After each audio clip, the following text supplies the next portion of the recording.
हजरत Ayesha Siddiqa रज़ी अल्लाह ताला अन्हा फरमाती हैं, मेरे पास एक औरत आई तो मैंने उसके साथ 2 बेटियां थी उसकी, मेरे पास 3 खजूरें थी, मैंने उस बीबी को दे दी। 2 बेटियां थी।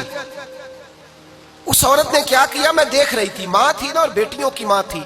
उसने पहले एक एक खजूर दोनों बेटियों के मुंह में डाली और फिर जो खजूर उसके पास बच गई, मेरा ख्याल था ये खाएगी, लेकिन उस माँ ने उस खजूर के 2 टुकड़े किए और वो भी अपनी बेटियों के मुंह में डाले।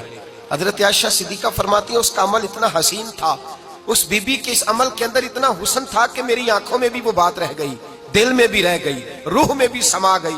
उसके हुस्न और तासीर को मैं भुला न सकी। शाम तक वो कैफियत, वो अंदाज, वो उस औरत का तर्ज, उसका वो अंदाज मेरी तबीयत के अंदर बार बार मुझे उसकी तरफ मुतवज्जे करता रहा।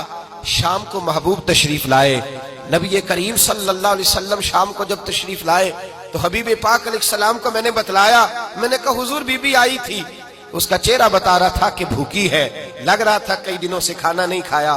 3 खजूरें थी ही मेरे पास 3, 2 बेटियों को दे दी, वो खा सकती थी, लेकिन या रसूल अल्लाह सल्लल्लाहु अलैहि वसल्लम उसने खाई नहीं, वो भी खजूर 2 टुकड़े करके बेटियों में बांट दी है। हजरत आयशा कहती है, देर तक हुजूर मेरी बात को सुनते रहे, देर तक मेरी तरफ देखते रहे, उस तसव्वुर को, बेटी के प्यार के उस जायके देर तक महबूब महसूस करते रहे। और फिर फरमाया, आयशा जो दुनिया में बेटियों की वजह से आजमाया जाएगा, जब कयामत का दिन आएगा तो रब उससे हिसाब नहीं लेगा, बेहिसाब ही जन्नत में दाखिल फरमा देगा। अल्लाह फिर उससे हिसाब नहीं लेगा जो बेटी के सबब से आजमाया जाए। यानी हुजूर ने बाप को कहा कि बेटी को मुसीबत ना समझना, अगर कभी उसके मेके से झगड़े का पैगाम भी आ जाए, अगर कभी दोबारा तुझे उसकी तरफ पलट कर जाना भी पड़े। मेरे नबी पाक सल्लल्लाहु अलैहि वसल्लम से किसी सहाबी ने कहा था, या रसूल अल्लाह बेहतरीन सदका कौन सा है? हुजूर बेहतरीन सदका कौन सा है? वो मेरा माल जो अल्लाह के रास्ते में खैरात करूं तो रब मुझे ज्यादा अजर अता करे, वो कौन सा है?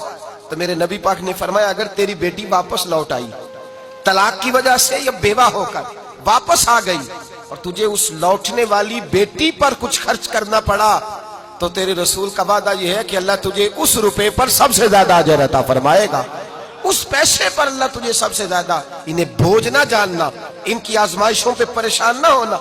घर कभी बेटी का पैगाम आ जाए कि उसको फिर से ये तकलीफ हुई है, बाप समझने लगा था कि मैं तो फारिग हो गया, निकाह करके मैं फारिग हो गया, फिर अगर कभी उसे पैगाम आए तो मेरे मुस्तफा करीम ने फरमाया, वो परेशान ना हो, वो दुखी ना हो, बल्कि जो बेटी की वजह से आजमाया जाएगा उससे तो हिसाब ही नहीं लिया जाएगा, अल्लाह बगैर हिसाब ही जन्नत अता फरमा देगा। इतना बड़ा मकाम, इतनी बड़ी अजमत और फजीलत अल्लाह के रसूल ने बेटियों के माँ बाप को अता फरमाई।